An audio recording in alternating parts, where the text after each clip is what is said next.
अस्सलाम वालेकुम। Country news digital के साथ मैं हूं मुनीब अब्बासी। इस वक्त मैं मौजूद हूं आज़ाद कश्मीर के दारुल हुकूमत मुज़फ़्फ़राबाद में। जैसा कि आज़ाद कश्मीर में मौसम सरमा का आगाज़ हो चुका है और सर्दी की शिद्दत में भी काफ़ी इजाफा देखने को मिल रहा है।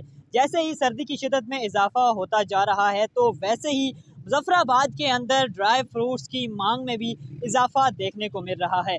यहाँ पर आज मुज़फ़्फ़राबाद की ड्राई फ्रूट की शॉप्स पर जो है वो हम विज़िट करेंगे। वहाँ पर देखेंगे कि क्या जो आज़ाद कश्मीर के अंदर महंगाई है, क्या उसका असर ड्राई फ्रूट्स पर भी पड़ा है या फिर तमाम तर सूरत हाल क्या है। तो इस वीडियो में हमारे साथ जुड़े रहिएगा। तो चलते हैं और लोगों से जो है वो बातचीत करते हैं। जी बिल्कुल जी, एक शॉप के अंदर हम यहाँ पर मौजूद हैं और हमारे साथ इसके ओनर यहाँ पर मौजूद हैं। इनसे जानते हैं कि क्या महंगाई का असर जो है वो इनके कारोबार भी पड़ा है और कितना फ़र्क पड़ा है, इनसे जानते हैं। अस्सलाम वालेकुम। वालेकुम अस्सलाम। सर मुझे ये बताएं कि बढ़ती हुई महंगाई का असर क्या है आपके कारोबार भी पड़ा है? जी बिल्कुल, बढ़ती हुई महंगाई का असर बहुत ज़्यादा पड़ा है। जैसे कि हर चीज़ महंगी हो गई है, आपको पता है पेट्रोल महंगा होता है तो हर चीज़ का रेट डबल हो जाता है। इसके अलावा जब चीज़ें गिरती हैं तो वो रेट कम नहीं होता। तो ये चने वगैरह ये चीज़ें जो हमें पिछली बार 250-300 में मिल रहे थे, इस बार 450-500 में हमारी खरीद है। जबकि कस्टमर हमारे पास जब आता है वो हमें पुराने रेट पे हमें कहता है जी हमें पुराने रेट पे दो। तो इस वजह से वो हम उस रेट पे दे नहीं सकते क्योंकि हमारी इतनी परचेज़ नहीं होती। तो उस वजह से बहुत ज़्यादा असर पड़ा है, वो फिर रेट पूछ के ऐसे ही वापस चले जाते हैं। तो मुझे ये बताएं कि क्या जो है वो ख़रीदार जो है वो कम आते हैं महंगाई की वजह से या उसी मकदार में आते हैं लेकिन जो है वो ख़रीद नहीं पा रहे, इस वाले से क्या कहेंगे?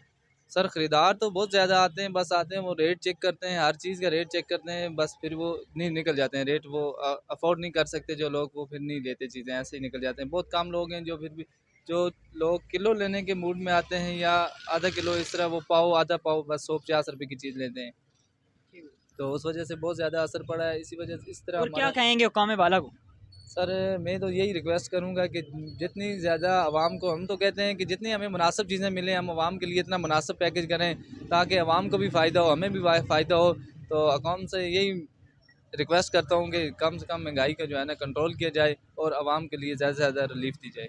जी बिल्कुल जी, इनका ये कहना था कि जो है वो बहुत ज़्यादा जो है वो असर पड़ा है। इसके साथ ये हमारे साथ जो है वो ऑनर थे दुकान के, अब जो है वो हमारे साथ जो है वो यहाँ पर ख़रीदार जो हैं वो जो चीज़ें ख़रीदने यहाँ पर मौजूद हैं, उनसे जो है वो बात करेंगे कि उनके क्या शिकवे शिकायत हैं। जी अस्सलाम वालेकुम।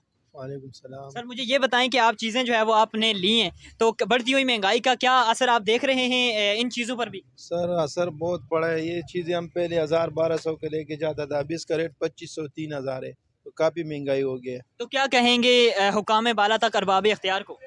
हम सर यही कहते हैं कि गरीब आवाम पे थोड़ा रहम करे और महंगाई कम करे, यही हमारा रिक्वेस्ट है अवाम बाला से। जी बिल्कुल जी, दुकानदारों के साथ साथ जो ख़रीदार हैं वो भी बढ़ती हुई महंगाई से जो है वो परेशान थे। उनका भी यही कहना है कि जो चीज़ हम 500 में लेकर जाते थे अब वो कीमतें जो है वो 2500 तक जो है वो जा पहुंची हैं। और हुकाम बाला से वो यही मुतालबा करते दिखाई दे रहे हैं कि खुदारा जो कीमतों पर जो है वो कंट्रोल किया जाए और महंगाई को जो है वो कम करने की कोशिश की जाए। जी।